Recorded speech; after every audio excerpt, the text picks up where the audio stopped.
Hello everyone, it's Peter here, Piotr Fissner. How are you doing, guys? Hello. So in today's episode, I would like to quickly cover what in my solar system, photovoltaic system I have, what I'm planning to change, what I'm happy and not happy about, and I want to do it in less than 10 minutes, okay? So let's start. One, what do I have? Let's show the pictures again, okay? And that's what I have. I have solar panel 410 watt active now. That means it's charging, okay? That's nothing extra special. You can buy them for £60, which I've shown on one of the videos days back, so you can look for it. So 410 watts maximum, about 35 volts. Yes, it's producing without a load.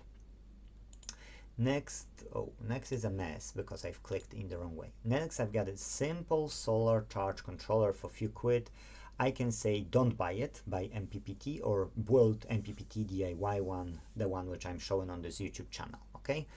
This one is really bad and really not super efficient. It's showing full battery, but if I would disconnect it now and plug in my computer and I would run it, it would quickly go down. Okay, so I need to look at the batteries level for real, not look at this solar charge controller because it's just rubbish.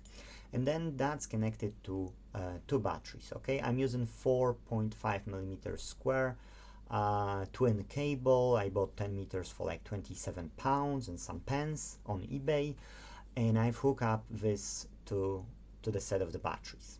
Now, the wire which goes from the controller,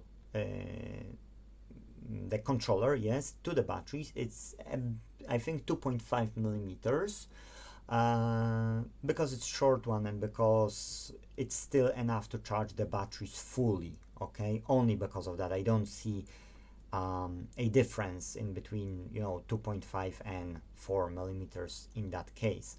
Probably I could see the difference, okay, and I know that the thicker cable the better, but if I will have permanent place for the batteries, then I will do everything calculated properly. For now, I see that the batteries can be charged, then that's fine, but the efficiency of the controller is really poor. So I'm building the MPPT controller to replace with this controller, and that controller will have an app as well, so it will show me in my phone or in general in the app how much these panels are producing, and I will be able to see how much batteries were charged and how much current I can use, because now it's just total rubbish. Don't buy again those controllers. These are less efficient, least efficient, they don't have app, so you don't know what's going on for real, and you need to go with your multimeter all the time, if you want to check and see the progress of battery charging. It's a big no-no.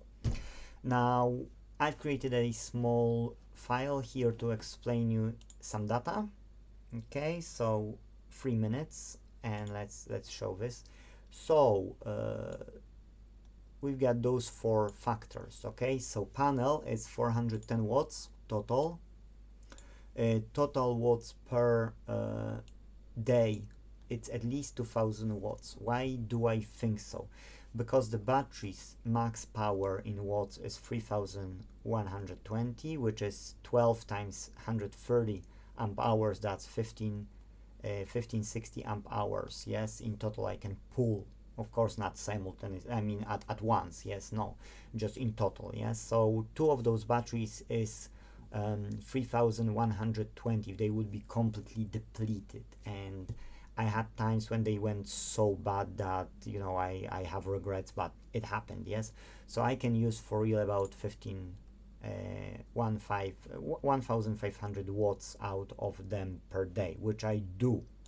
Now the thing plugged in is my computer, this computer here. Normally I will be able to go and switch after this recording now, because it's after 12, so I know that the sun will hit them better, and they will have more, these batteries will have more power, because now more power is charged and I can use it, and I will be able to use it to the evening, which I should be able to use it throughout the whole night as well, and till morning, until they will start to charge.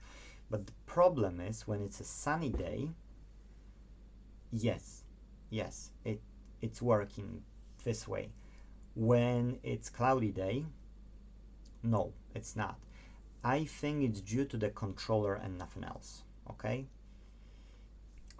Because it's not an MPPT controller, it doesn't have this peak time, you know, count track it and then count, you know, convert it. So I do believe that that has something to do with it. I will know it and I will make an update if that made any difference. As well, I will show how many watts it's producing every day.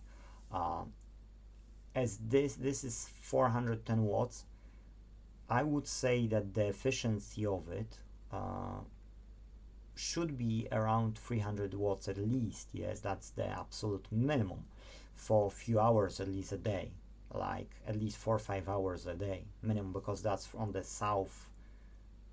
southwest side location. So that should be at least those 5 hours, and the rest of the hours it's producing something, but it's throughout the whole day maybe 500 watts. So 300 watts times 5 hours, that's 1500, and that should be the minimum. And then those 500 watts throughout the day, I think it's more than possible. So I would be surprised if I would see less than 2 kilowatts produced by that solar panel throughout the day. Am I right or wrong? I don't know. That's my assumption, okay? Because I see when the batteries are flat and then, you know, they are charged, how much power I can pull out from them and so on.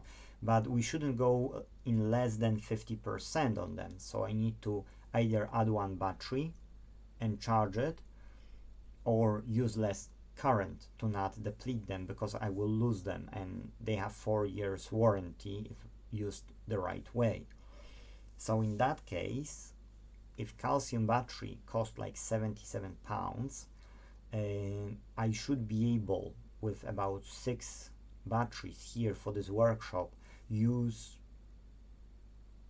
almost everything out of the solar charge. Yes, I've got 3 batteries for now, and the rest are old car batteries, which the efficiency is really low. But I would like to go up to 6 lead acid calcium batteries, because these are recyclable batteries. Yes, so these are better. That's why I don't want to go for lead ion or phosphate batteries, which you can't pretty much recycle later. So this is a problem for me. That's why I said, you know, I will just use lead acid ones, because you can recycle them. What I want to improve, I want to add my set of 1000 about watts in 5 or 4 panels at the back. One panel take over there, that's why it's 4 probably here. And I want to create second system, so that not only desktop but as well the monitor and the soldering stuff station, charging devices and so on will be done on the second set of batteries and the second controller and second set of solar panels, because I have them. And that should allow me to use workshop off grid, apart from preheater, hotter station, yeah, those 2 devices. Yes, so then I will be, if I will see efficiency, because I'm not worried about the efficiency over the spring to the autumn, I'm worried about the efficiency during the winter. If I will see that the efficiency during the winter is really poor, then I will know what to do. But I want to improve controller and I want to improve inverter, and if I'm able to achieve it, then I can think of maybe a set which will allow me to pull 1 kilowatt, and I can change my preheater from 1600 watts to half, use only one element, disable the second one, check how many watts it's using, and then hotter station unfortunately it's a lot of power, so I don't think I can lower that. I don't believe. Yes, so I need a solution that I can pull 1000 watts and then the batteries to store it, and then this workshop will be fully off grid. Okay, so that's all I wanted to show you in this video. Thank you guys for watching. Please help me with likes or comment under the video, because that's really boosting the all specs of the video to the public. And that's it. Thank you guys for watching. See you in the next video. Bye bye.